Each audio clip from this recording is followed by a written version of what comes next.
Video like जरूर कर लीजिए और ऐसे वीडियो लगातार फ्री में पाने के लिए चैनल को तुरंत सब्सक्राइब कर लीजिए और बेल आइकन को जरूर टैप कर लीजिए ताकि आगे भी सारे वीडियो आपको मिलते रहे। यूट्यूब में फॉलो करते हैं तो प्लीज ये वाला फ्री टेलीग्राम चैनल जरूर ज्वाइन कर लीजिएगा। सारे नोटिफिकेशन, सारे अपडेट यहीं पे आते हैं, ध्यान रखिए। जय Hind everyone, welcome you all to study for civil services. और आज की अपनी डेट हो गई है 17 नवंबर एंड आई होप सभी लोगों ने वापस से अपनी पढ़ाई वगैरह शुरू कर दी होगी तरीके से। क्योंकि अभी थोड़ा सा जो है टाइम ऐसा ही चल रहा था, दिवाली, भाई दूज, तो काफी फेस्टिवल्स, फिर मैच आ गया, तो काफी सारी चीजें जो हैं वो इस तरीके से थी। अब आई होप सभी लोगों ने अपनी पढ़ाई को वापस से तरीके से, बहुत बढ़िया तरीके से शुरुआत कर दी होगी। तो उसी के लिए हम लोग अपने करंट अफेयर्स को वापस स्टार्ट करते हैं। और अक्टूबर महीने के पूरे वीकली करंट अफेयर्स को भी अपलोड किया जा चुका है, तो आप सभी लोग एक बार अक्टूबर मंथ के सारे करंट अफेयर्स को कंप्लीट कर लेना। जितने भी करंट अफेयर्स वीकली अपलोड हो गए हैं वो पूरे करंट अफेयर्स हैं, पहले तो आप उनको कवर कीजिए। मैं आपको समझा देती हूँ। आप डेली करंट अफेयर्स फॉलो कर रहे हो, बहुत अच्छी बात है। आप साथ ही साथ वीकली को भी फॉलो करते रहो, ठीक है। वीकली से आपको बहुत फायदा मिलेगा, मैं आपको अभी बता रही हूँ।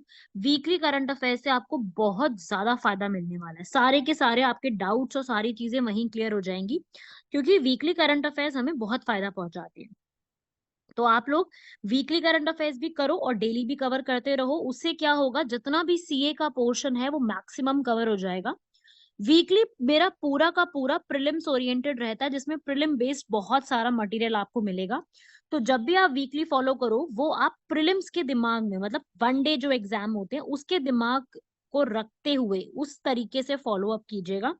तो फायदा भी बहुत मिलेगा और आपको एक तरीके से बढ़िया पढ़ाई तरीके से हो जाएगी, ठीक है। तो ये सारा कंप्लीट करना।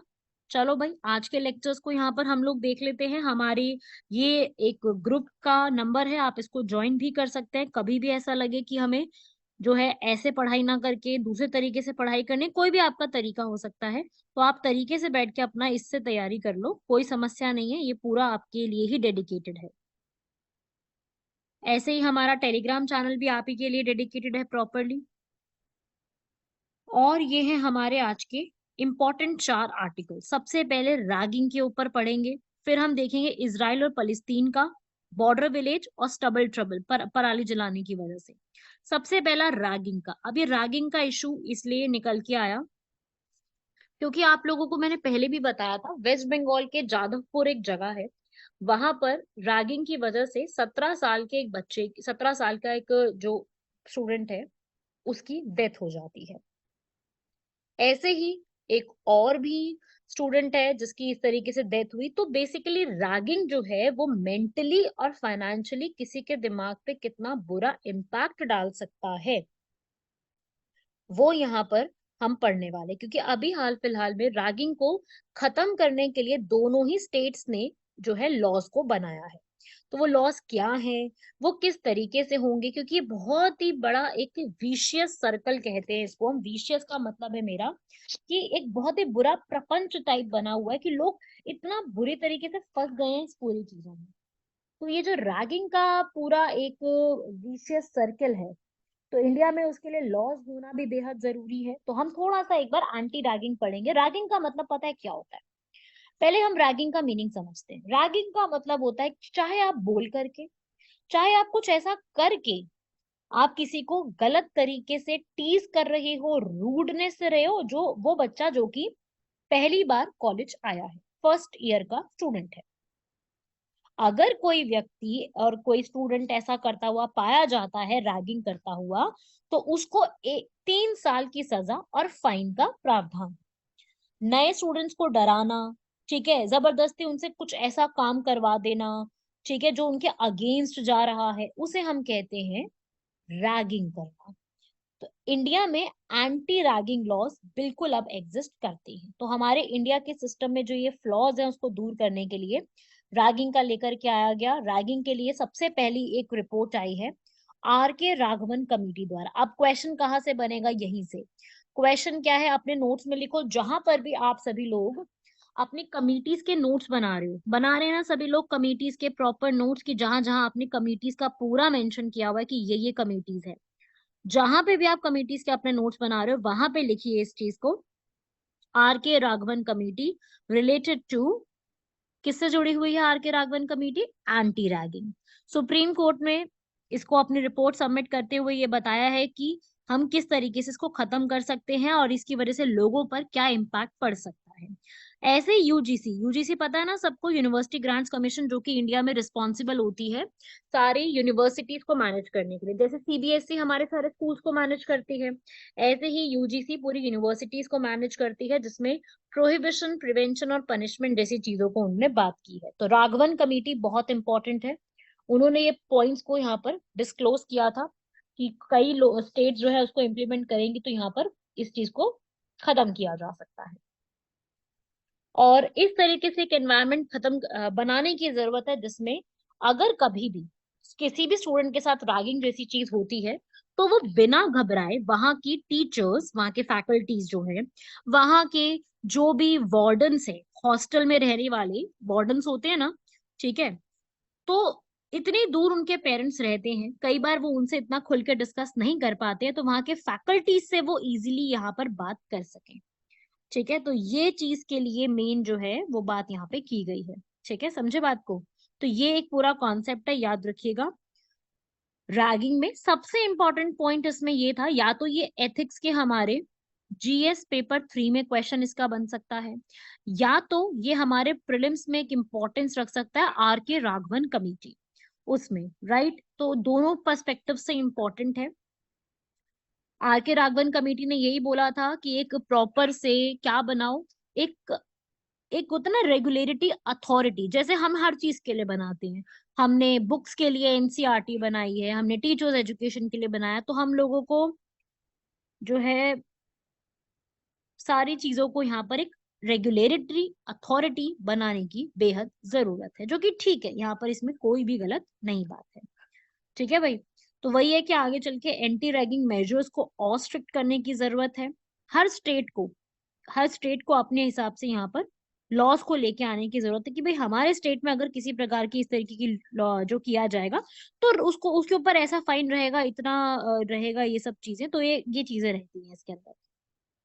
बाकी यही है कि जो अभी ये केस हुआ था, जो कलकत्ता का बताया ना, जादवपुर यूनिवर्सिटी में 18 साल का जो एक बच्चा था, 17 साल का, जिसकी डेथ हो गई थी, उसने जो है हॉस्टल के सेकंड फ्लोर से कूद के अपनी जान दे दी थी क्योंकि वहां पर उनको रैगिंग वगैरह किया गया था। तो पुलिस ने उस पूरे केस में 12 लोगों को अरेस्ट भी करा है, वहां के स्टूडेंट्स को भी अरेस्ट किया है। तो सबसे पहले तो रैगिंग की इंफॉर्मेशन आपने याद रखनी है। रैगिंग की आप एक जो वो होती है ना, अगर मेंस के लिए प्रिपेयर कर रहे हो अभी, तो रैगिंग की आप लोग यहाँ पर ये जो डेफिनेशन है ना वो यहाँ पे याद रख सकते हो। ये वाली थर्ड जो लाइन में लिखी है ना, ये वाली, new students are threatened in which the students dignity is violated, उसे कहते हैं। ठीक है, बहुत जो है केसेस इसके निकल के आते हैं। तमिलनाडु पहली ऐसी स्टेट है जिसने रैगिंग को कंप्लीटली बैन कर दिया। वैसे तो पूरे इंडिया में बैन है, लेकिन स्टेट भी अपने लिए कोई ना कोई लॉस क्रिएट करती है, तो उसके लिए यहाँ पर यूसीसी भी इसमें पूरा साथ देती है। तो इसमें आप दिमाग में रखिएगा आर्टिकल ये वाला पूरा। और आर के राघवन कमेटी याद हो गई होगी अब तक, तो मैंने कई बार नाम दे दिया इसका। कैंपेन्स वगैरह चलाने की जरूरत है, लोगों को इसके अगेंस्ट जो है एक अप्रोच, हॉलिस्टिक अप्रोच लागू करने की जरूरत है, पूरे तरीके से एक अप्रोच को फॉलो अप करने की जरूरत है। ठीक है, अकाउंटेबिलिटी को इंक्रीज करने की जरूरत है कि अकाउंटेबिलिटी सबको पता होनी चाहिए कि किस प्रकार से क्या चीजों को फॉलो अप किया जाता है। क्लियर हुआ यहाँ पर? चलो भाई अगला बढ़ते हैं। यहाँ पर इजराइल फलस्तीन क्राइसिस सभी लोग जानते हैं, और वहां पे टू स्टेट सॉल्यूशन की बात आज नहीं, बहुत लंबे समय से चल रही है कि वहां पे क्या होना चाहिए, एक टू स्टेट सॉल्यूशन जो है वो अप्लाई होना चाहिए। अब यहाँ पे देखते हैं कि इजराइल फलस्तीन का टू स्टेट सॉल्यूशन क्या है। पहले तुम्हें टू स्टेट सॉल्यूशन बता देती हूँ है क्या। टू स्टेट सॉल्यूशन इजराइल और फलस्तीन का एक कॉन्फ्लिक्ट है, और क्योंकि दोनों की अभी जो लाइंस है, बाउंड्री, वो अभी भी डिस्प्यूटेड चल रही है। ठीक है, इसके अंदर काफी सारे प्लान्स लेके आए, यूएन ने भी अपना प्लान दिया, लेकिन वो आज भी सक्सेसफुल हुआ नहीं है। यूएन का प्लान इस पर भी आज भी प्रॉपरली कोई सक्सेसफुल आया नहीं कि क्या होना चाहिए, किस प्रकार से होना चाहिए। बेसिकली टू स्टेट का मतलब है दो स्टेट बना दो। जैसे अपने इंडिया में भी तो वही हुआ था, पार्टीशन के समय इंडिया पाकिस्तान क्रिएट हो गया था, तो वो भी तो टू स्टेट ही निकल के आए ना। इसी तरीके से यहाँ पे भी टू स्टेट निकाल दो ताकि दोनों इजिली यहाँ पे अपना रहे। मेन बात यही है, टू स्टेट का मतलब ही यही होता है। इन सिंपल वर्ड्स, दो लोगों के लिए बना दो। अब कौन से दो लोगों के लिए बना दो भाई? एक तो बनाओ इजराइल, इजराइल में कौन से लोग? Jewish people. और एक बनाओ पलिस्तीन, जो कि किसके लिए? पलिस्तीनियों के लिए। ठीक है, तो यहाँ पर इसमें यही है कि पलिस्तीन यहाँ पे अलग हो जाएगा और इसराइल प्रॉपरली यहाँ पे अलग हो जाएगा। असल में ये बहुत पुराना एक सॉल्यूशन जो है वो टू स्टेट का निकल के आ रहा है, ताकि जूइश की भी अपनी एक मेजोरिटी रहे और फलस्तीनियों की भी अपनी एक मेजोरिटी रहे, उसके लिए ये। लेकिन ये वही है कि इसमें जो इसराइल के आसपास प्रॉब्लम्स हैं काफी सारी, वॉर का रिस्क है, यहाँ पर इंतिफादा है। इंतिफादा मैंने आपको समझाया था, अटैक को कहते हैं, अटैक करने को हम इंतिफादा के नाम से जानते हैं। ठीक है, तो टू स्टेट सॉल्यूशन बेसिकली वही है। ये जो कह रहा है पूरा एक इसराइल फलस्तीन वॉर का, टू स्टेट यही है कि इसराइल फलस्तीन को अलग अलग बना दो ताकि एक कॉन्फ्लिक्ट सॉल्व हो जाए। ठीक है, इसराइली चाहते हैं कि हमें एक जुई स्टेट दो, फलस्तीनी चाहते हैं कि हमें एक फलस्तीनी स्टेट दो, और दोनों को ही जो चाहिए वो नहीं मिल पा रहा। ठीक है, इसमें वन स्टेट सॉल्यूशन भी आया था लेकिन लोगों ने उस चीज को आज तक भी नहीं माना है, वही उसी के ऊपर तो वॉर चल रहा है सारा। तो बेसिकली टू स्टेट सॉल्यूशन जो है वो इजरायली और जो है ये पूरा हमास फलस्तीनियों का एक प्रॉपर सॉल्यूशन हो सकता है। और इसमें मिडल ईस्ट के अंदर पूरा पीस भी बन सकता है। 7 अक्टूबर पे ये पूरा मैसेकर शुरू हुआ, 1200 से ज्यादा लोगों की डेथ हो चुकी है। और जब हमास ने फलस्तीन के इसराइल पे अटैक करा, तब भी यहाँ पे काफी सारे लोगों की जानें गई। तो यहाँ पर ये पूरा एक जो सॉल्यूशन है, ये यही बोला गया है कि इस पूरे के लिए हमें एक प्रॉपर सॉल्यूशन को निकालने की जरूरत है। तो कंक्रीट सॉल्यूशन तो आज भी नहीं आया है, लेकिन टू स्टेट सॉल्यूशन एक कॉन्फ्लिक्ट के रूप में निकल के, मतलब एक तरीके से एक सॉल्यूशन के रूप में निकल के आ सकता है। अगला आर्टिकल है हम लोगों का बॉर्डर विलेज डेवलपमेंट। ये तो बेहद इंपॉर्टेंट आर्टिकल है और ये हमारे प्रीलिम्स और मेंस दोनों के लिए इंपॉर्टेंट है।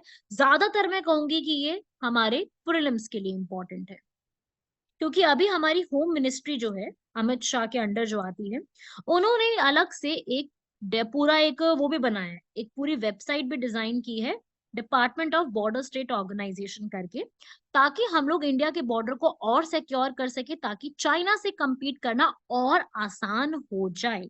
तो बॉर्डर विलेज डेवलपमेंट एक तरीके से ये स्कीम है, जिसको हम लोग एक और नाम से भी जानते हैं, जिसका नाम है वाइब्रेंट विलेज प्रोग्राम, जिसमें विलेजेस को डेवलप किया जाएगा, कनेक्टिविटी कम्युनिकेशन को इंक्रीज किया जाएगा, और उस एरिया में जो चाइना से सटा हुआ पूरा एरिया है, वहां पे हमारी एक फोर्स रहती है, ITBP, Indo Tibetan border police, जो कि अपने आप में one of the CAPF category में आती है, one of the CAPF forces है। सीएपीएफ मतलब का सेंट्रल आर्म्ड पुलिस फोर्स का एक पार्ट है आईटीबीपी।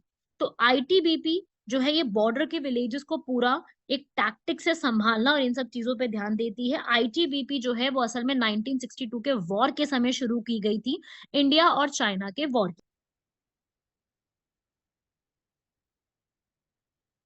तो आईटीबीपी को क्रिएट किया था 1962 में, जब हमारा इंडिया चाइना वॉर हुआ था। तो वही है कि ये इस तरीके की जो चाइना और इंडिया का वॉर हुआ है, तो ये उसी रीजन में।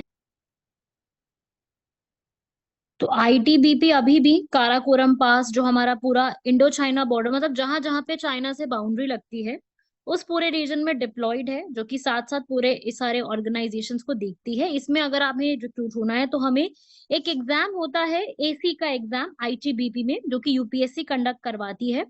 अभी भाई इसका एग्जाम का जो डेट है वो अगस्त में आने वाला है, तो आप वहां पे जा सकते हो। अगर आपने इसकी तैयारी करनी है तो देखो, यूपीएससी इसको सीएपीएफ का एग्जाम कहते हैं, एसी एग्जाम। तो इसमें भी आप जा सकते हो। एग्जाम का पैटर्न सेम है, पेपर वन में जो आप पढ़ रहे हो वही सब आता है। ठीक है, अगर आपको इसकी डिटेल में डिस्क्रिप्शन चाहिए तो मैं बिल्कुल आपको प्रोवाइड करवा दूंगी इसके लिए।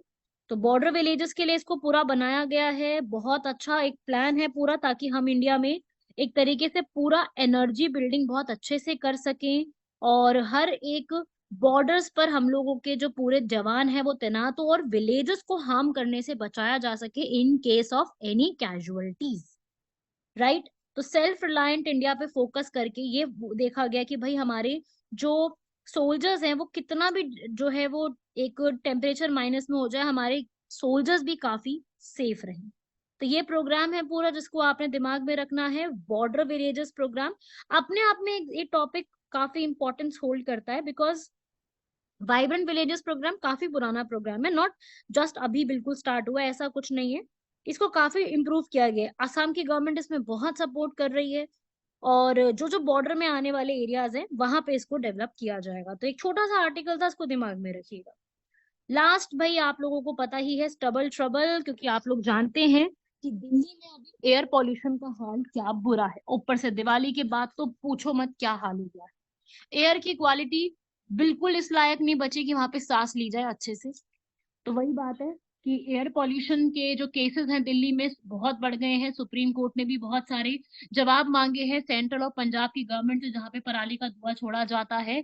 एयर पॉल्यूशन की वजह से दिल्ली का इंडेक्स इतना सीवियर कंडीशन पे पहुंच चुका है, लोगों को ये बोल दिया गया है कि भाई मास्क लेकर ही बाहर निकलो। बच्चों के स्कूल से छुट्टी कर दी गई, स्कूल्स बंद कर दिए गए, ब्रेक दे दिया गया, बहुत जगह पे काम वाम बंद कर दिए गए। तो ये सब बड़ी दिक्कतें हैं एयर पॉल्यूशन की वजह से, कितने लोगों को खांसी की दिक्कत हो गई, कितनी सारी प्रॉब्लम्स हो सकती है, और पेशेंट्स जो है उनके काफी ज्यादा क्वांटिटी बढ़ गई है। तो वही है कि एयर क्वालिटी में हम लोग बहुत पीछे चल रहे हैं, और अगर मैं बात करूँ इस पूरे में, दिल्ली टॉप पे आता है एयर क्वालिटी में कि गंदी क्वालिटी के लिए, ठीक है। तो स्टबल बर्निंग जो होती है, ये वाली पूरी जो पराली के धुएं की बर्निंग होती है, बहुत ही गंदी बर्निंग है। पंजाब की गवर्नमेंट को बोला गया है कि जब भी आपका, देखो पराली है क्या, मैंने कई बार पहले भी वीडियोस में समझाया है, पराली मतलब होता है कि जो भी रेसिडू होता है, रेसिडू बचा हुआ होता है, रेसिडू का मतलब क्या होता है, जैसे एक क्रॉप है, उस क्रॉप का बचा कुचा जो अमाउंट होता है उसे रेसिडू कहते हैं। तो वो जो रेसिडू है ना, उसको पूरा एक मैनेज करना जरूरी है। अब जो क्या है, फार्मर्स को सबसे एक किफायती सॉल्यूशन जो लगता है ना, वो उस रेसिडू, उस पराली को जला देते हैं, और वो फिर पॉल्यूशन क्रिएट करता है। अब सरकार को यहाँ पर कुछ ना कुछ ऑल्टरनेटिव्स लाने चाहिए, और उन ऑल्टरनेटिव्स में क्या प्रोवाइड करनी चाहिए, सब्सिडी प्रोवाइड करनी चाहिए, तभी उसका कुछ फायदा है। तो गवर्नमेंट की जिम्मेदारी है इन सब चीजों को पूरा करने की, अगर नहीं होगा तो वही है कि सॉल्यूशन नहीं आएगा, तो कल को फिर ये समस्याएं और बढ़ती जाएंगी। तो इसके अंदर जो है बहुत सॉल्यूशंस इसमें बाहर की कंट्रीज ने अपनाए हैं, इस पराली से भी टेक्नोलॉजी बनाई है। इंडिया की गवर्नमेंट ने अभी उस पर इतना फोकस किया नहीं है, जब करेंगे तो उसमें चीजें चेंजेस आएंगे। तो देखो इसमें क्या होता है आगे चल के, एक ही छोटा सा आर्टिकल है, दिमाग में रखिएगा। ट्रांसपोर्ट क्लीन करना, सीएनजी वगैरह देखना, काफी सारी चीजें सरकार इसमें करने की कोशिश कर रही है, पर वही बात है अभी हुआ नहीं है पूरे तरीके से। अगर होगा तो इसमें काफी सब चीजें क्लियर हो सकती है, रिन्यूएबल एनर्जी, पूरा डिस्पोजल देखना, एयर पॉल्यूशन की जैसी चीजों को कंट्रोल करना।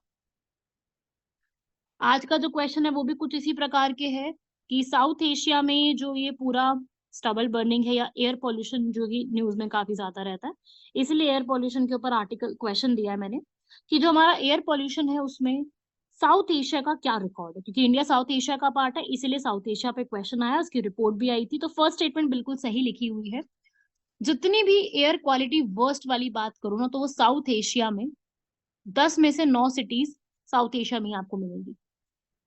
और ये जो पूरी एक एयर पॉल्यूशन है, ये हमारा बहुत जबरदस्त डेथ का कारण बनती है, असामयिक मृत्यु, अचानक से मृत्यु हो जाना, उसका सबसे बड़ा कारण बनती है।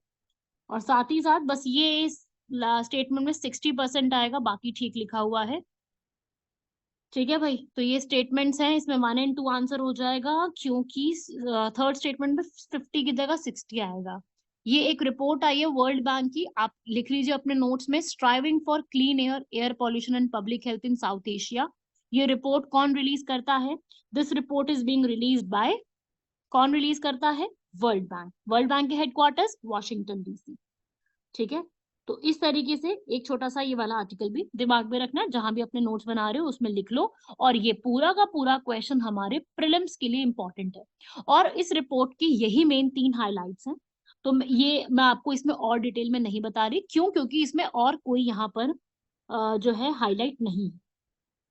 ठीक है, तो स्ट्राइविंग फॉर क्लीन एयर करके जो रिपोर्ट है, और इसमें इतना ही याद रखना है, striving for clean air report कौन रिलीज करता है उतना याद रखना है, और ये रिपोर्ट में क्या बताया उसके मैंने 3 पॉइंट्स आपको बता दिए हैं। इतना ही इसमें सिर्फ पूछा जाएगा, इसके अलावा आपको इसमें और नहीं पढ़ना। ठीक है, Rajasthan and the Indian council of historical research. Rajasthan Indian council of historical research पे क्वेश्चन है। तो देखिए भाई, फर्स्ट स्टेटमेंट बिल्कुल सही लिखी हुई है। इंडिया जो है, इंडिया की लार्जेस्ट स्टेट एरिया वाइज कौन सी है? राजस्थान, जो कि 1949 में बनी थी, और हर महीने हर साल 30 मार्च को राजस्थान दिवस के रूप में मनाया जाता है। तो फर्स्ट स्टेटमेंट बिल्कुल सही लिखी हुई है, और थर्ड स्टेटमेंट भी ठीक है। आईसीएच और Indian council of historical research के हेडक्वार्टर्स 1972 में बना था, और इसके हेडक्वार्टर्स जो है वो दिल्ली में ही है, जो कि पूरा एक इंडियन हिस्ट्री के अंदर जो भी गैप्स है उसको फिल करने के लिए बनाई गई है। जितने भी रिकॉर्ड्स है उसके लिए देखा गया है यहाँ पर। बस यहाँ पर ये गलत लिखा है सेकंड स्टेटमेंट में, 17 प्रिंसली स्टेट्स नहीं थी, 22 प्रिंसली स्टेट्स थी, जिसमें सारे राजपूतों का अधिकार था, भरतपुर धौलपुर के अलावा। भरतपुर और धौलपुर जो कि आज के समय के राजस्थान में है, वहां पे जाट रूलर्स का अधिकार था, जबकि बाकी जगह पर जो है राजपूतों का अधिकार था। तो ये स्टेटमेंट है एक राजस्थान और Indian council of historical research के ऊपर, इसमें दिमाग में रखिएगा। राजस्थान के बारे में थोड़े से क्वेश्चंस थे ये वाले, तो ये भी आप पढ़ सकते हो यहाँ तक। बाकी आज का क्वेश्चन एआई के ऊपर है, क्योंकि आपको पता है कि एआई डीप फेक वगैरह न्यूज में चल रहा था, तो आपको क्वेश्चन मैंने ऐसा दिया कि आइडिया आपको बताना है कि एआई जो है वो हमारे किस तरीके से हेल्थ केयर में हेल्प कर सकता है। मतलब कि एआई का जो पूरा कॉन्सेप्ट है वो हेल्थ केयर में हमें किस तरीके से हेल्पफुल हो सकता है। हेल्प करेगा बिल्कुल, पब्लिक हेल्थ को इम्प्रूव करने में, डेटा को स्टोर करने में, और पेशेंट के पूरे डेटा को इकट्ठा करने में, कॉस्ट को रिड्यूस करने में, मार्केटिंग में काफी हेल्प कर सकता है, मेडिसिन में बता सकता है सब कुछ। तो किस प्रकार से कर सकता है वो आपको यहाँ पे बताना है। डॉक्टर को कैसे हेल्प कर सकता है, वो सारा कुछ है, क्योंकि ह्यूमन ब्रेन जैसा काम करने वाला है एआई, तो वो कैसे हेल्थ में हमारी हेल्प करेगा उसका पूरा आंसर लिखना है। मैं ये कहूंगी कि काफी इंपॉर्टेंट है, तो इसको जरूर अपने नोट्स में एक बार लिख लीजिएगा, क्वेश्चन नोट कर लो, और इसका आंसर आपको फाइंड आउट करके प्रॉपर तरीके से हेल्थ के ऊपर कैसे हो सकता है इसकी हेल्प, उसके ऊपर एक आंसर प्रिपेयर करना है। क्लियर हुआ सभी लोगों को? हो जाएगा यहाँ तक काम? चलिए, बहुत बढ़िया, यहाँ तक कंप्लीट कीजिएगा। मिलते हैं आप सभी लोगों से नेक्स्ट लेक्चर में, तब तक के लिए धन्यवाद, शुक्रिया, जय हिंद। और वीकली वीडियोस को देखना ना भूले, कंप्लीट करें, और आपकी जो आगे आने वाली वीडियोस है उसमें और भी मैं वीकली वीडियोस में और कंप्लीट करवाने वाली हूँ। ठीक है, चलो मिलते हैं आप सभी लोगों से। जय हिंद।